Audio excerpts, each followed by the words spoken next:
All right, guys, welcome to another episode of Pack Talk. Today we have a very special guest.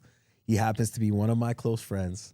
He happens to be an investor, happens to be an entrepreneur, an influencer, and also a multi-level marketing legend. Anybody who knows me knows I'm a huge advocate of multi-level marketing because I started off in the industry. I talk about it in my book in chapter 8.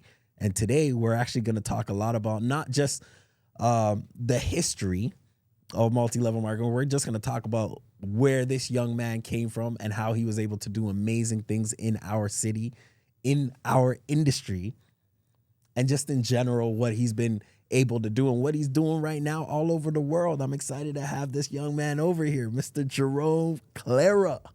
Appreciate it. Yo, dog, it's a long time overdue. This is long coming. Bro, most of the times I'm very organized when it comes to writing down questions and doing all of this, but you the dog. You my homie. So we gonna get into it for real. 100%. So let's go back. Let's go way back. So when did you actually start in the industry that you're in? Or just explain a little bit about yourself, your journey, and what you currently do right now. Yeah, 100%, man. And first things first, I got to say I'm excited to be on here with you. This is a long time coming, and I appreciate you, man. I see you doing your thing and absolutely killing it. So we got to give you your flowers. We got to shout you out for that, bro. I appreciate that. And for me personally, man, for everyone that doesn't know me, the name is Jerome CB, Clarah Belgrove. And I'm a global leader, educator. We've done some phenomenal things. I've been in this industry now for over a decade at this point, a little bit over a decade. And we've done some phenomenal things. I think the fact that we've been able to specifically help people generate digital income through trading, investing, through systems and mentorship and mindset and all that kind of stuff. It's been crazy to think about because where we started, where we were making $500 a month, to now today helping multiple people make over 6 figures all over the world. This is absolutely crazy to even think about. So excited to have certain conversations on here. Oh, that's huge. That's huge. It's funny. I actually want to go back to when we first met. So do you remember when we first met? I want to say it was either when we were playing basketball or at McDonald's. Yeah. One of the two. This was 08. Okay. Or it was 08 or 09, around that time. Yeah. And it's funny because everybody always asks how long you known Jerome? And I always tell people I met Jerome last out of all of the people in your family that I know. So I actually met Keisha first. Oh, no way. Yeah, I met Keisha first. We were super tapped in. We were always cracking jokes, whatever. I'm like, yo, Keisha's cool.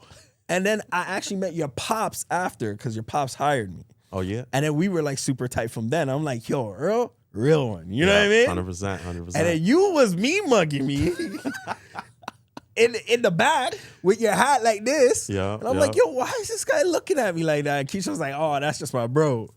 And then we super tapped in after that when I started working at McDonald's and you were working there too. And then, it was mischief from there. 100%. After that, 100%. it was game over, bro. we was locked in. The duo was locked in. And then we started hooping, and then Loso got introduced into the little group, and then we started tapping in. But when did you get your start in business? When did you know, you were gonna go the business route? Got it. I think I kind of always had it in the back of my mind, right? Because my pops is very, very entrepreneurial, as you know. Yeah, facts. I watched him do a lot of stuff in the car space, right? And I watched him do a lot of stuff in the clothing space, right? So eventually, at one given point, I saw him. I can't remember the name of the store, but he played a major part in helping that store come up. It was I can't remember the exact name. It was floating from flea markets, and then eventually had their own storefronts. Right. But I watched them go from America to Canada, purchasing clothes at better prices, coming back, selling it at a profitable price. And I just watched it. And then eventually one day I saw the amount of money they were making. Yeah. Bro, when I say there was a day I saw them with a lot of cash. And I was thinking to myself, I want that. Because I want that because I'm thinking about it because, the traditional route that we're always taught, go to school, get a good job. It's I knew that wasn't going to be able to create the freedom and the lifestyle because I start seeing him pull out the Beamers and all this other stuff. And I'm like, I know this is coming from profits. You know how they say profits are better than wages? It's like I started to see that lifestyle, and eventually I wanted more of it, but I didn't start to realize it until I moved out to Milton. And funny enough, I relate with it because that was what you talked about in the book, you know, where you started to realize certain things when you came out to Milton. Right. And I started to get into the clothing and the shoes. I meet you and I see what you're doing with the clothing and the shoes. And I was locked in. These guys are on a whole different level, bro. The gear. It was nuts, right? I remember seeing you guys and the way you guys dressed. I was like, man, how these guys so dripped out, bro? And eventually I started seeing and understanding it. And I was like, okay, cool. Like, business is the route that I want to take. Facts. Nah, at that time, bro, I remember one time we were at McDonald's and this guy was like, yo, I didn't even know you guys, but I saw like a bunch of like dudes wearing colorful clothes walking on like dairy. I'm like, who are these guys? Hey, like, where did they come from? What they call them? You know, the song You're a Jerk? You're a Jerk? Yeah. It was like that era. So when I saw you guys, the New Boys, I was like, these are New Boys, man. Facts. We were, bro. It was funny because I make a joke. In my school, at the time, there was second semester, I never wore the same outfit twice. I believe it. I changed like shoes, hat, like every single day. I think my collection was crazy. No, it was nuts. It was nuts. Dumb at that time. I think I was like 80 pairs. Yeah, it was crazy. Shoes. So I would change my shoes. And when I say 80 pairs of shoes, I'm gonna be real with you. I didn't even count like the Vans. I never classified those as like real because they were like $40. Yeah. And you'll get like 5 at a time. So I've never even classified that like real shoes. But the Jordans and stuff like that, I had to count it. That was 80. So like if we added the Vans and all of that, it was up there. It was up there. It was up there.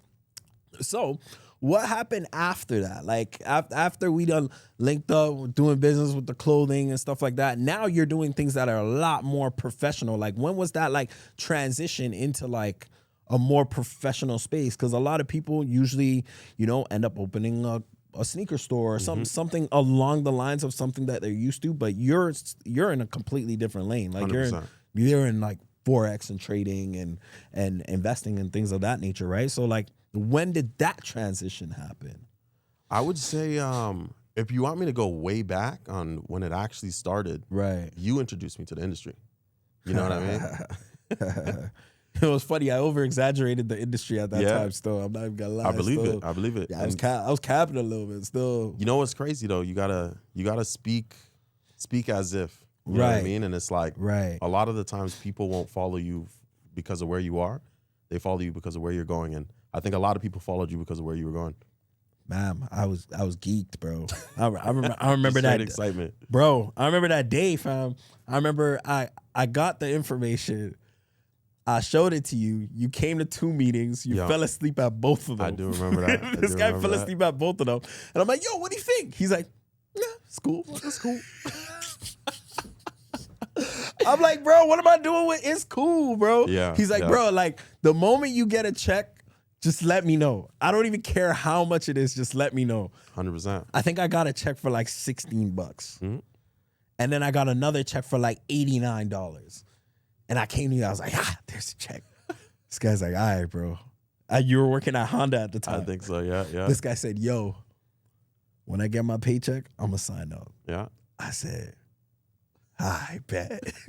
And it's funny because in my book, I actually talk about that moment when we started actually seeing momentum. But we all know that at that time, the company that we were with was not the easiest company to build. But like, what made it, like, obviously because of the vision of where we were going, that was attractive. But what made you really look at the industry and say, yo, I'm actually gonna do this? You know what it was? It was, I would have to say 100%. Number one, it was being able to see the end story in advance, meaning that you could see other people that are just like you, walk like you, talk like you, dress like you, speak like you, and they're living a whole different life. Like they're exactly where you want to be. So I saw it as like, man, if they could do it, I could do it. Right. You know, so I think that was one thing. The second thing was community. You know, once you get around the right people, the right community, the right energy, right? The right values, you know, the people with authenticity. You spoke about that a lot in the book. Yeah. It's like that authenticity was just oozing out of the industry from certain areas. So it was just like, once you see that, lock in with those individuals. So Yeah. I think for me, that's what it was. Yeah. So what did you hate about ACN? I would say, bro, it was the compensation plan. Right? Which version of it? Because the compensation plan changed multiple times. Because you remember there was a period where they changed it when I hit TC or even ETL when they changed it and they had like, that's when it got like juicy. Yeah. So the comp plan was like, you know what I mean? That's when most of the momentum came with that comp plan. Was it that comp plan or was it the change? Honestly, or was just I just the whole think it thing was in the general? whole thing, man. Like, I Yeah. don't know what it was. It was like for the type of the concept behind the business. Yeah, amazing. You know what I mean? Get paid off of bills that people are already The paying. idea of it. The idea behind the business is amazing, Right. right? But the way the compensation plan was structured, Right. it was just such a, not to say it was hard, but it was difficult for the average person to win. Right. You know, and it was just like, for somebody that's new, that's coming into the space, that doesn't really know it, doesn't understand it, and doesn't have the skill sets yet, it's like, what's the workload required to create that check, that income for them? Right. I felt like it was like, even for myself, and my skill set wasn't where it needed to be, my mindset wasn't where it needed to be, all the growth wasn't there yet, but it's just that comp plan, bro. I think everything else outside of it was amazing. It was fun. It was great. Speaking of comp plans, I want to actually get into that a little bit because I'm a big advocate on comp plans and different type of comp plans. 100%. I'm a big matrix person. Yeah. And I know you have kind of, you started off a matrix person, but I think you've kind of really gone into like that uni level or that like even a binary structure. I feel like that hybrid. Yeah, you're really on the binary structure now, which is funny because I think people liked the concept, but mainly it was based on product companies. 100%. You didn't really see binary comp plans with service-based anything prior to 100%. like maybe a few years ago when you think about it. So explain, why do you like those comp plans? Why do you like a binary versus, like, why do you like the hybrid model? I'm still trying to understand because in my mind, when I think about binary, I think about cycles. I think about all of these other things. I think about weaker leg, stronger leg. I just don't understand how it can be overly profitable. 100%. I'm still trying to figure that out. And you know, it's crazy that you say that. All those different points that you just said, like the weaker leg, you know, the cycles, all that kind of stuff. It's like what we're used to hearing when it comes to binaries. That's that, like 100%, no questions about it. Which is what made none of us want to touch binaries, right? Like the Amways, the Vimas, any of those product based companies, right? And you hit it on the nail. It's the majority of the product based companies from back in the day that used to do those types of binaries, but over the years, I think the industry just evolved, bro. Like, I think we were even talking about it recently, and I was like, the way we did the industry before is different. Nowhere near the way we do it now today. And I think that's why we have so much success stories and so much people winning with us. And the comp plan, bro, I'm telling you right now, it's like, if you think about the 3-leg structure, like what we experienced in like IAM and stuff like that. And in ACN, because those were both matrices technically. Yeah, and it's like, when it came to those comp plans, when you started to bring in the subscription base versus like just the customer base, right? Because when it was customer base, it was focused on some sort of volume and a percentage of that volume. But when it became it became like based off a subscriber base, that's when it made it so much simpler to understand the comp plan. Because when a comp plan like ACN or Vima or one of those comp plans were laid out to you, it was like it was rocket science. You needed like a scientist to like really understand it. Okay. But when you saw these newer evolved compensation plans, like I'll call it 2.0 version. It's like X amount of subscribers pays you X amount every single month and every single week, and you only needed 3 legs. But again, the 3.0 version came in where they were like, well, how do we take this comp plan and merge it with a binary compensation plan without paying people based off of the weaker leg, and they figured it out. So when you say customer versus subscription, when you're saying the customer or the subscription model, is that like a one-on-one model or one-of-one model? So it's one person, one customer, ideally, Ideally, on a subscription, or can one person have multiple customers even on that? both. Yeah. Both. So the comp plan will be based off of that one customer paying Right. for whatever they're paying for, right? Right. If they say you need 100 volume points, one customer needs 100 volume points. Let's just say they're paying $150 a month. Let's just say hypothetically, right? Versus, or not even versus, or you could have a customer doing that, but then they're buying a whole bunch of products and stuff. Right. So that one customer could be worth like 300 or 400 volume points. Right. Yeah. Wow. But then you've got those companies that say, hey, you know what? Yes, you might have a customer, but it's like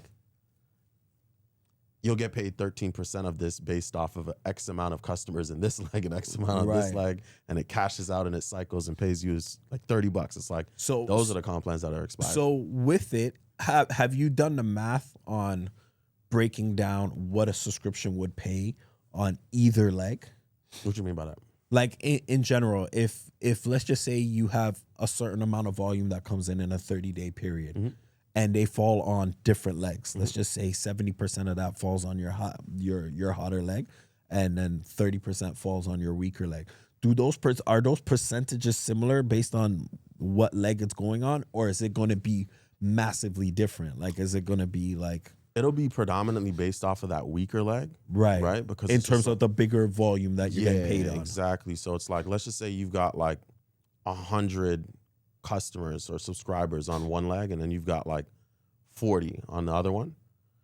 It's like you've got 40 on one and you got definitely 40 on the other one. So it's going to compensate you based off of that right there. Oh, so it's just going to cycle it on the two. It won't cycle it, because when you think cycling, it's like cash out, boom, you get paid for it. Right. And that's like, it. And that's it. You know what I mean? Yeah. And it's just like, oh, smokes, in order for me to get more, I got to bring the volume back in. This is like a subscription. This is a subscription. So every 30 days, when somebody pays their auto ship, that volume will be stuck in the system for that 4-week period of time. So you're getting paid every single week based off of that subscription being in there. But it's also a tier then.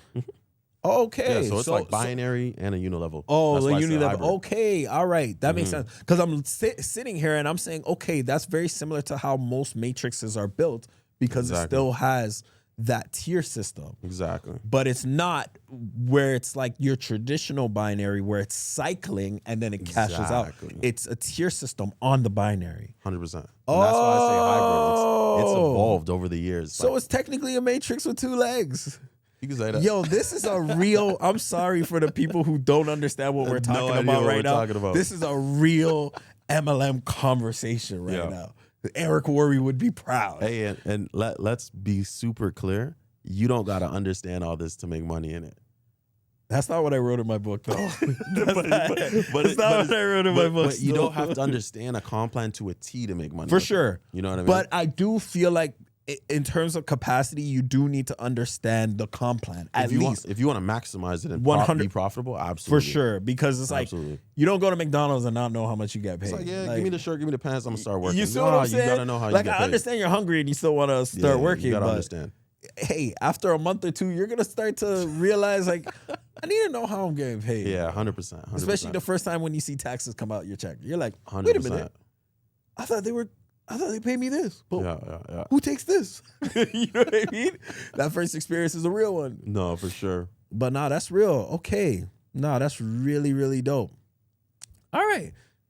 Yeah, because we talking about deeper side of the we're really talking about that other side that most people never really get to. Like, this amount of subscribers pays you this amount every single month. Nah, we're talking like the back end of compensation plans and how they work and how they operate and what CEOs is thinking about when they're when they're putting it together. Yeah. And this is where, personally, I felt like once ACN changed it wasn't even necessarily like they changed their comp plan per se. I think once they changed their structure on qualifications and made it difficult, it took everything down very quickly. Yeah, real quick. Very quickly. I know what it was. It was like, just like I was saying earlier, it was like the industry kept evolving. And it's like, I would say now today, it's like if you don't change with times, you'll get left behind. Yeah. It's like ACN was an amazing company, but it was just they weren't changing fast enough. So it's like when they didn't want to change. They didn't want to change because it was like you pay $500 and change to get somebody signed up in the business, but then you got to qualify them. Yeah. And then another company came out and they were like, but you could pay 500 and change it. You don't have to qualify them. Yeah. It's like, and it was funny because it's that crazy. simple Little fact, thing. that little thing, Yeah. even though the product wasn't superior, even though the leadership wasn't all the way set up, it was just one thing. Just always made the biggest millimeters, man. difference. It's always the millimeters. That's facts. And I heard that from another MLM man still. Some deep one. So I have a question. I always was curious, like when you guys made that jump to go to Vima, and did you guys actually believe that Vima was a better company? You know what's crazy? And I remember you were actually upset with me about this at I one was point. cheesed. I was heated. Guys, Because I saw you the day before. Guys, Junior didn't talk to me for a year. I think it was even longer than that still. I feel like it was over a year. Yeah, we were And I'm beefing like, still. bro, I don't think he knows what actually happened. I actually don't. And I'll tell you though, in a brief, I'll tell you, because to answer your question, no, I didn't think Vima was a good play. Yeah. I didn't believe in a product-based company. Like, I just don't. You know what I mean? If a company has services and they have products in it, okay, cool. I like it. Sure. By all means, extra Yeah. volume, woo, woo, and we can buy something we like, whatever the case might be. But to have a company just based off of products, I was like, bro, I've got to change the way somebody's spending patterns are. You know, maybe they already purchased this, and it's like, now I got to convince them to buy this instead. Yeah. You know, it's like all sorts of convincing that's involved. It's like, you purchase, I don't know, X amount of products from me this month, and it's like next month I got to be like, yo, yeah, let's run strawberry flavor. You know, the next month is like, we got vanilla. Like, it's like, I don't want to convince people and sell them every single time I get a chance. It's like, I want people to naturally want to utilize what we have because it's value, and that's why I love service based. So, story time. Yeah, right. Story time. Still, I wasn't in the room, so I gotta. I remember, and I'm gonna try to make it as brief as possible. But I remember when we were in ACN, and there was times that we kind of like, some of us stepped back. You know, we stepped back, came back, stepped back, came back, and it was somewhere in like the 2 to 3 year mark. And I remember at one point I was like, "Yo, this Vima thing, like, Vima Verbroski." and you know what's crazy? Even before, like, I'm not even gonna cut you off or anything, no, you good. But just to even mention that, I had a conversation with their leaders already. So like, I had got on the phone with like Felipe, and he was telling me, he got me on the phone with Alex and told me we all like hashed it out and said, yo, no hard feelings. Like, there's a lot of back and forth happening right now, but we're leaders, we're young guys in the industry. Just kind of said it. So that was my first experience with them. 100%. So I was sitting here like, I checked it out, and I remember coming to you guys. I was like, bro, they're giving away cars. They got this crazy comp plan. Woo, woo. And I remember everyone shot it out the sky. Like, everyone was just like, Facts. Nah. And it's normal. You know what I mean? That's normal. You got to do that, especially if you're grounded, you're 10 toes in your business. for sure. But I'm like thinking from a perspective like, man, we're like, not everyone's eating from, like, you know, there's like the leaders eating, but not everyone's eating. Like, for me personally, I wasn't eating. So I'm thinking to myself, hey, like, this is tough because XYZ. Right. And this has a solution to XYZ. So I'm thinking, well, not only will everyone make a lot more money, like we all will. Like, we're all gonna make a lot more money with this. But that was just me looking at compensation plan. Right. When I started thinking to myself, man, like, it's a product-based company. You know what I mean? Like, I don't know if I want to sell products. And then I start really diving deeper into the compensation plan and start thinking about the cycles and all this other stuff. And I'm thinking, yeah, we can make more money. It's very front-loaded. That's a key word. Yes. You know, because certain comp plans are very, like, I would say comp plans breed behaviors. Right. And it's either they're very front-loaded. 1,000%. Yeah. It's either they breed that behavior of front-loaded, where it's like sell, make. Yes. And on the back end, there's no residual. Right. Or it's backloaded, where it's like residual. Right. And that's what most people come into the industry for. So I'm sitting here and I'm like, man, let's get some information, you know? And I remember talking to one of my boys that I grew up with. I don't know if I should say the name on here. I'll just say Jay. Oh, right? yeah. And Fam, I was with him the day before too. So we're talking, and I'm like, okay, yo, you hit up, so you drop one of the names, Felipe, right? I'm like, you hit a Felipe. No, I said, I'll hit a Felipe, and then you hit up this other name, right? Yeah. And they were from ACN. And I was like, you hit them up, get some information. Let's all come back together, put our heads together, and see if this is a good thing or not a good thing. Right. And mind you, this is like, I had no intentions in going into this thing. Because at this point, I'm already technically out of the industry. Like, I think you might remember at these times, I was no longer showing up. I was no longer building a business like that. And I was kind of like, I don't know if this is for me. And I'm doing a whole bunch of other stuff, you know what I mean? So I'm like, so I'm like, I'm done with the industry, right? And I remember saying, I'm gonna go talk to him. You go talk to him. Let's come back and sort it out. Let's sort it out. Let's get the whiteboard. Let's talk to the mandem. Let's get our heads together. You know? Yeah. And he's like, cool. And he was dating this girl at the time. I won't say the name. God, right? Jeez. A little bit older than him. Yeah. And here's what happens, right? And I'll never forget it. I remember we all used forgot about that, bro. And family, pay attention. Oh man, I forgot about that. Because Junior stopped talking to me about this. So here's what happened. So we ended up, he went to this thing, I'm doing my thing, right? And I get the information I need. Yeah. And homie was out of the country. He was like, bro, I'm in like Cancun or Mexico or something. And I was like, bro, you need to get back like now. Like now. There's a lot of like stuff going on in our space, in our group, and people need information. You need to get back like now. Cut that trip short. Like that's exactly what I said to him. Yeah. And then I get the call, and it's like a FaceTime call. And homie's like, yo. And he was like just bouncing off the walls excited. And I was like, why is this guy so excited? Yeah.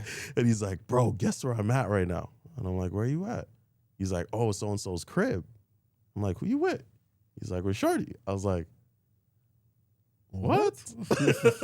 I'm like, bro, I was like, get information. You went there, you should have told me to come, you know? Yeah. And he's like, yo, don't worry. And he passes the phone off to the leader. Yeah. And he's like, yo, we got to link up. Let's talk tomorrow. We'll meet at bro's crib. I'm like, cool. That's fine. Because all I'm thinking, information. Fam, bro crib is right by my Duke's crib. Bro. But people, this is in, remember, this is in, his crib was in Mississauga. Oh, was it? Yeah. You know, we're talking about the same people, right? Yeah. Oh, yes. You know what I mean? Oh, I'm talking about the leader's crib. No, not the leader's crib. Not the leader's crib. Oh, okay, because the leader's crib was close to my Deuce's crib. Yeah. See what we're doing right now? We're just not name dropping right now. Imagine being messy without being messy. That's crazy. But so pretty much it's the saga. My boys. Oh, yes. So, yes. So now it's like, okay, cool. I pull up, and bro, as I'm pulling up, car. And I'm like, huh? I'm thinking to myself, what's going on right now? Yeah. And then I see the car on the driveway, and I'm like, okay, that's the leader's car right there. Yeah. But there's so much cars out here. What the hell's going on? Yeah. I walk in the spot. Every single person that I referred to ACN was in that room, bro. Like every single person was there, bro. And I'm thinking, I'm walking in and I'm gonna chop it with this leader. We're gonna get some information, and we're all gonna get together because, again, it was shot out. The idea was shot out the sky at first. Right. So it's like, let's collect all the data, and then let's all sit down together, hit the whiteboard. Right. And if it's a good idea, it's a good idea. If it's not a good idea, it's not a good idea. And I already didn't like product-based companies. Right. Bro, when I walked in that house, all I was thinking was, holy smokes, what the heck is going on right now? Yeah. Like, all my people is in this house right now. Scotty's, the Ryans, bro, everyone was in there, bro. Yeah, the whole squad. So I'm like, I sit down. Remember, I was just closed-minded. That's the best way I could word it. I was just closed-minded. Walked in there. I'm like, this is not what I expected, right? So I sit down, and I'm like hearing the information. I almost fell asleep like before, and I was just like, I'm hearing the information, and I was like, bro, this is nuts, bro. What's happening right now? This is a whole presentation. Yeah. This is a PBR. Whole thing. So I'm the whole thing, bro. I'm like, this is crazy. And then at the end of it, he's like, all right, so who's ready to get started? And everyone's hand went up, and my hand's down still. I'm like, bro, this is nuts, bro. What's happening right now? Like, with or without me, this is happening right now. And then I'm like, and then bro looks at me and he's like, the leader, he's like, Jerome, like, are you in? And I'm like, I guess I'm in. Like, I guess I'm in. Because everyone's hand went up. Bro, not one person's hand didn't go up. That's and crazy. Then this is what blew me. Because mind you, everyone in this room, I got started in the last company. ACN. Yeah. Homie was like, leader was like, looks at bro and he's like, yo, is Jerome gonna sign up under you or under your girl? And I looked at him and I was like, what? what? I was like, what's happening right now? First off, I'm gonna even go a step further and even say like, yo, I saw all mans that same Nah, I know. I remember. days before. Everybody was at my crib. You were at my crib the night before.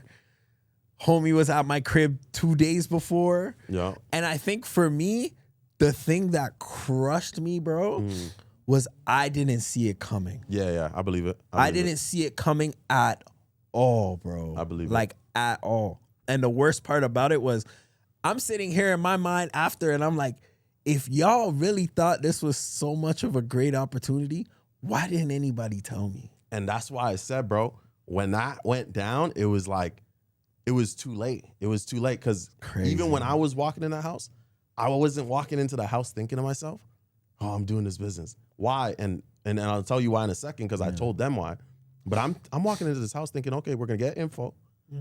Because Jay and them, Junior and them, already shot this stuff out the sky. Yeah. But let's get full information now. To see if it's even a move. See if it's legit. So when we do go, because the first time I went to you and I talked to you about it, I was like, I wasn't talking from sense. You know, I was like, oh, they're giving out Beamers, they're giving out Benzes. You don't have to get qualified. Like, I'm not really talking from like an educated standpoint. Right. So I'm like, let me get educated. Right. Because for all I know, I could get educated on this thing. It's terrible.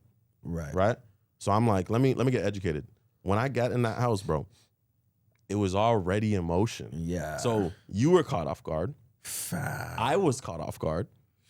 Right. So both of us are technically caught off guard in this whole situation. But now I'm like, I guess me. So I get started and half of my business went that way after that. Like my business wasn't even under me anymore. Yo. And this is the craziest part, bro. I said to them, I'm not in. Like I got started, but I was like, I'm not in. I don't see how this is gonna work. So for like weeks, I didn't do anything with that business. Right. I'm like, I'm not doing this business, bro. This is like, look what just happened. This is crazy to me. And it's funny because I think because of how big my organization was at that time, at that time, Firma MG stayed, right? Yeah, Firma was there. And for a bit. Yeah. But here was the difference, fam. When Kane came to me, bro, it was like, yo, I think we should all make a move. He got on the phone. I think Michael John was on the phone. Karim might have been on the phone. A few guys on his team were on the phone. Jaddy was on the phone. Dewey was on the phone. Mike was on the phone. Francois was on the phone. Yeah. And this is why I think everybody was always be like, yo, why didn't you talk to them, man? But you were still cool with Kane. Yeah. Kane got on the phone with me 100%. and said, bro, listen, I'm going here. I think we should all go and just make a splash. 100%, Even if it don't work out, we can make 80 bands. This is his word for word. He said we could get a Cadillac and make 80 bands in the next few months. 100%. But you know what it was, though? Yo. He got educated. He did. You know what I'm saying? He did. He got educated. He made an educated decision and said, this is what I'm going to do. Yeah. With me, when I got educated, I was caught off guard. So I was like, I don't want, you know my personality. Right. I'm caught off guard now. I'm like, now I'm there's not even interested momentum. in this no more, bro. Like, I don't even want to do this no more. And now there was momentum, and too. at that point, it was like, it was already in motion, bro. It was in motion, you know what I'm still. saying? So whether I was a part of it or not, like everyone was like, bro, we want you to be a part of it because we want you to mentor and train and Yeah. But I was like, I'm not doing it. So for weeks, I didn't do it. But these guys were making bread, bro. Yeah. Like they were making fam, they off 1,000, 2,000, 3,000, 5,000 a week. I think the thing that cheeses me the most about it sometimes is if you guys knew what they were offering me, bro. I believe it, bro. Nigga. I believe it. Because and that's the ugly side of MLM that they don't talk 100%. about, bro. And you know what it is? It's just communication, bro. Yeah, for sure. If the communication was there, we would have been. Any issue or as the book says, betrayal right. any sort of like mishaps. Right. It all could be solved with communication. That's you know what I mean? So I think there was a disconnect of communication for from sure. our end. For sure. Because with or without you involved, there's already disconnect with communication. Right. And then by the time that happened, I was like, I'm not even doing this. I'm not even talking to bro about this. Yeah. But by this point, these guys and Kane and them start talking. Right. These guys start talking to Kane, showing them systems, showing them that, hey, we're actually making this kind of money. Right. This is before I'm even like in mode on this thing yet. And Kane and them start saying, okay, we're going to do this. But they said, we're not doing it with these guys. We're doing it with these guys. Makes sense? Which were the same guys that I was like, bro, these are the people we got to talk to. Got you. See what I'm saying? So it was because they already started putting shit in motion before I even got involved. Right. It was like my hands were completely tied. So by the time everyone was in motion building this thing on this side and this side, I was like, are you guys actually making this kind of money, bro? Right. Right? And they showed me. They're like, yeah. And I was like, so no qualifications. People are really not having to qualify people. Right. Like, yeah. I'm like, how are you signing people up? Like, you guys doing meetings? Like, no. And this was when, obviously, ACN taught us the whole belly to belly of network marketing, right. doing events, you know, networking with people, talking to people. But these guys are now showing like Zoom calls, or not even Zoom calls. They were using like webinars, right? OVU and all of these, all this kind of stuff. So I'm like, bro, they're not even bringing meeting technology. Up with people. Yeah, they're bringing technology into play now. So I'm like, so you're just doing 3-way calls? They're like, yeah. Wow. I'm like, is that easy? They're like, yeah. I'm like, cool. Let me do something. But then again, they had momentum though, so there was momentum going, bro. So I made a couple calls, boom, boom, boom, made a couple $1,000s that week, and I was like, oh, okay, this is lit. But I did that for probably about 2-3 weeks, and then I said to everyone, bro, I know this comp plan inside out now. If I stop recruiting, I start making money. Facts. And they were like, nah. And I was like, bro, I'm telling you, like, I'm starting to understand, like, and this is like when I started to really understand different comp plans now. I was like, no, I promise you, watch this. I'm not going to recruit no one. I'm making like $2,000-3,000 a week at this point. All right. I'm like, watch this. I'm not going to recruit nobody. Yeah. I recruit nobody. My next paycheck, $50. I was like, I told you guys, bro, I'm not down for this. Damn. I remember it's funny because that was the moment where I felt like you became a real student of the game. 100%. Because I remember there was a conversation that we had one time when I brought you to a TC University. I remember that. I actually remember that. And we left the TC University, and I was talking, me, Mike, and some of the guys were talking about comp plans and like all this MLF stuff. And Jerome was like, yo, bro, what is this? Like, yo, put me on. Like, I want to learn this. And like, you were like so zoned in. And I feel like that's when you became a student of the game. But there's always a moment where in this industry, you get to see behind the curtain, like what really goes down. And I think for me, this was like being in ACN and being around guys like Spencer Hunt and just like seeing them talk to. I remember Spencer Hunt, Trevor Da Silva, and some of these guys were having these crazy conversations backstage. And this is at leadership. Like at the Jay Leno dinner, like when they're meeting Donald Trump and they're having these type of conversations, and we're sitting here saying, "Yo, like that was the first time I was in the back of it and just around the vicinity and just saying, this is what really goes down." When was that moment for you when you were able to see like the true industry of multi-level marketing, not what most people see it as, where they're like, "Oh, it's just that thing." Like, when did you see it as an industry? Like, I want to say the second, there's 2 points. Yeah. Right? When I was in ACN, I didn't know anything outside of ACN. Right. So when it came to network marketing, I was like, the heck there's other companies? You know what I mean? Like, I didn't know there was other companies until Vima popped in. So I was like, oh, shoot. Right. What the heck? Right. So. What the hell? What the hell? What the hell? So pretty much eventually, so that was my first little like aha moment. Yeah. Then when we went into Vima, I was like, okay, but where it really clocked the first time, so I would say the second aha moment was when everyone was leaving Vima. That was my second, because now we were meeting guys like the top of network marketing. We're not talking like the big names that we know. Like we're talking the ones that are like supposed to be at the top of the list and they're not but on they're the not list. there. So those guys like Brian's and the Jason's and like I don't say too much names. They might be listening. I'm just playing, but it's like we start seeing these individuals and meeting them, and it was like, oh yeah, this is a little different. Like the type of money these individuals were making, like they were renting out like the biggest penthouses in Las Vegas and throwing like crazy parties, and it was just tons of 6- and 7-figure earners walking around willy nilly.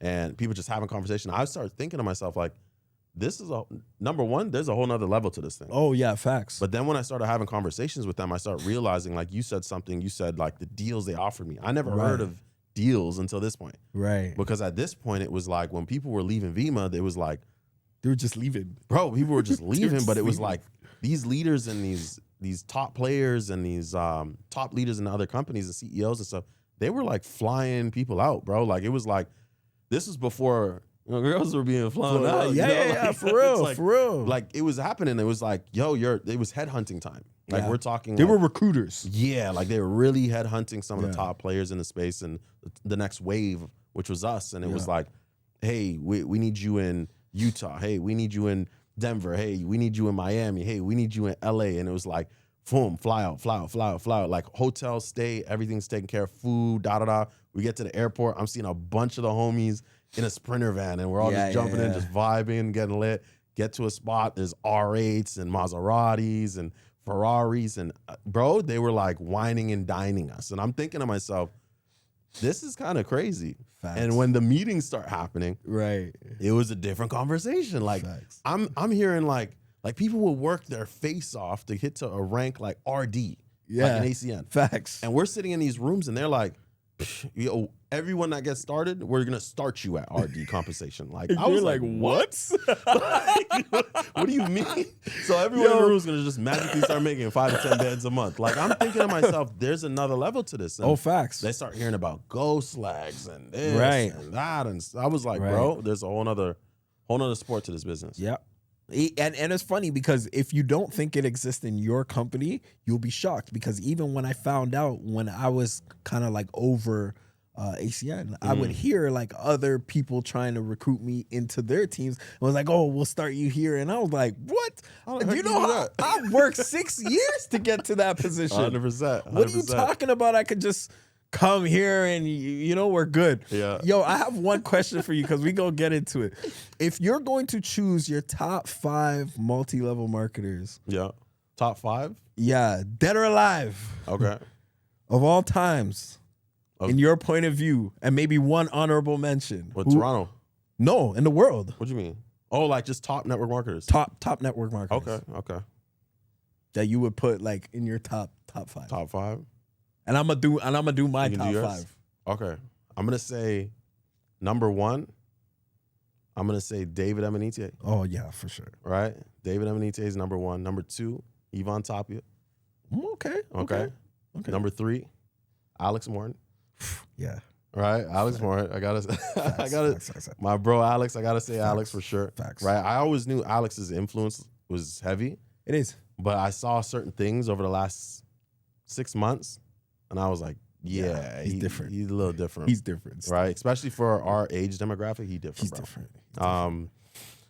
After Alex, I'm going to have to say, dang, that's like my top 3 right there. Yeah, That's all you really need. Tough. That's all. Who else would I And that's past or present too, you know.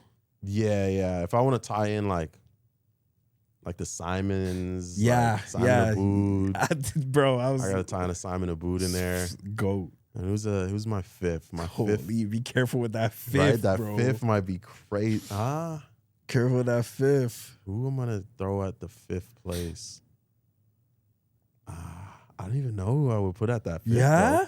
Yeah, I'm trying to think like who really like dusted up the industry like Not that. BT, bro. Come on. Bryce, I gotta put Bryce Yo, up there. I gotta put Bryce up there. The fact that I'm you weren't tripping. even thinking about putting BT in there is crazy work, bro. Because I'm thinking of like the older groups. Yeah, for sure. For sure. Because I definitely should put Bryce in there 100% because he's a young player that came in and just for sure absolutely obliterated the industry. For sure. I'm an OG, so my list is gonna be very different. Yeah. So on number 1, Simon Abood. Bro, go. Yeah, 100%. Go. David Amitié. David Emanite. Man, his last name's tough. Hey, you better get that name right. That's a GOAT. Emanite. I'm gonna get David in there. Let's go. Holton Bugs.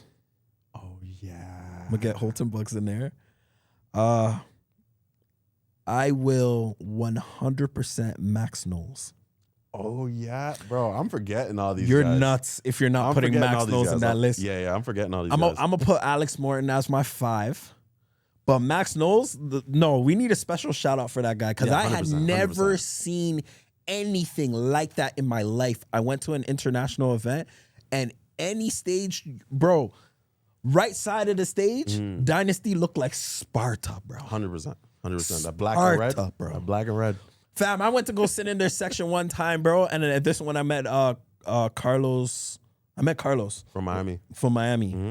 And bro, like they almost kicked us out of the section, bro. I believe it. Bro, it got real. They don't play. Bro, I saw one of their own show up to that convention without uniform. So Bro. they didn't show up with black and red. Fam, They sent him home. back. They said, Sent go him back back. and change. Bro, them boys was militant. Yeah, they Go. operated different. Yo, they number 4, Max Knowles, that whole dynasty regime. Number 5, Alex Morton. Honorable mentions, Stormy Wellington. Stormy's crazy. Go. Yeah. TLC. Go. Can't forget about Stormy. Go. I don't care Bro, what. there's some I goats, don't man. care how much messy you went. And honestly, I think I will say Bryce as like, because bro, what he was able to do in IM really reminded me of what we were able to do in ACN. I agree. It's just the timings were different. When I heard the type of numbers he was making over there, I said, bro, if we did what we did at this time, that's what that would have looked like. 100%. And shout out to dumb boys. Shout out to the industry, bro. Tons of crazy success stories. So what you got going on? What are we looking forward to from you right now? Like, what's new? What are you working towards? What's exciting in your new venture or your current venture right now? I would say right now it's fintech, 100%. Right. Again, it's just like the industry is evolving. Yeah. You know, it's like, again, I said it earlier, it's if you don't change with times, you get left behind. Now it's moving into more education based, Right. more value based, right? Less hype. You know, I think the biggest thing is a lot of times people just follow hype or leaders or big names. And it's just like, I've learned over the years, that's not where you're going to make your big bucks. You know, where you're going to make the big bucks is making sure you're affiliating yourself with real value, real education, real results. And then you could now go from being the follower to the followed. Right. Now that's where you can now become that leader that you're always looking up to. So for me personally, it's the investing space. It's fintech. Right. You know, so the foreign exchange market, you know, the cryptocurrency market, the stock options market. Right. You know, that's something that we're really going aggressive with. And now we're bringing in artificial intelligence and automational tools. Right. Just more things to make it easier for people, but just showing people how to win without, and here's the key, selling or recruiting. And I think that's the most important thing. That's big. Yeah. That's big. Another question I have for you. If you can talk about your 3 major, or just even two major highlights in your career so far, what would those moments be? When you say highlights, what do you mean? Just like moments where it's like it really hit. And I think for us entrepreneurs, especially in our space, sometimes we don't get the flowers. 100%. Sometimes we hit that position and it's just like whatever. Yeah. It's like nothing really changes, but it's a big deal, but 100%. nothing really changes. And that's kind of like the life of being an entrepreneur, the life of being a business person. But what are your like major highlights, moments that you could remember in your career that you're like, that was a highlight for me, that was huge? I would say the 2 that I would give it, the first one, so I'll leave mine till last, personal. Yeah. But the first one I would give is 100% watching people that I've mentored and worked with in my community cross stages as like pivotal ranks, you know, making big money and being celebrated in front of hundreds and thousands of people. Right. I think that was very emotional, right? Goosebumps, you know, fulfillment, all that kind of stuff.